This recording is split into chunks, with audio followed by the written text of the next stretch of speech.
محترم سامعین کرام، السلام علیکم ورحمۃ اللہ تعالی وبرکاتہ۔ الصلاۃ والسلام علیک یا رسول اللہ وعلی آلک واصحابک سیدی یا رسول اللہ صلی اللہ تعالی علیہ وسلم۔ سائل نے سوال کیا کہ حضرت مچھلی کی زبان کیوں نہیں ہوتی؟ دیکھیے، اس میں بہت بڑی حکمت ہے، بہت بڑا واقعہ ہے۔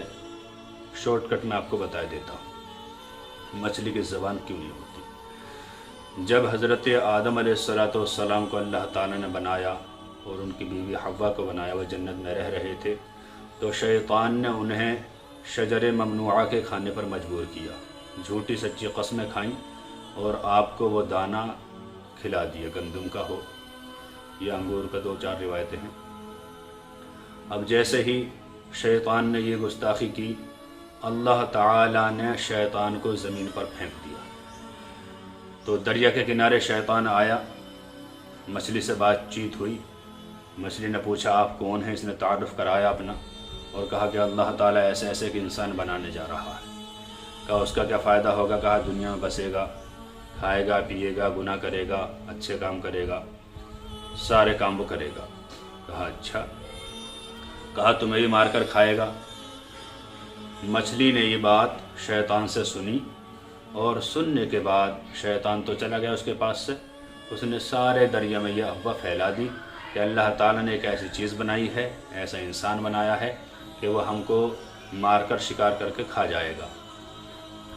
جب مچھلی نے یہ دریا میں بات بتائی تو دریا میں ہڑکم سمجھ گیا، بے چینی پھیل گئی، اللہ تعالیٰ کو جلال آیا۔ اللہ تعالیٰ نے اسی دن سے مچھلی کو زبان دینا بند کر دیا، زبان اس کی ختم کر دی گئی اللہ تعالیٰ کے حکم سے۔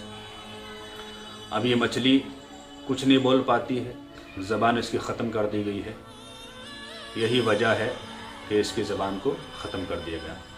اس بات سے ہمیں سمجھ میں آتی ہے بات کہ سب سے بڑا گناہ غیبت کرنا ہے، پیٹھ پیچھے کسی کی برائی کرنا ہے۔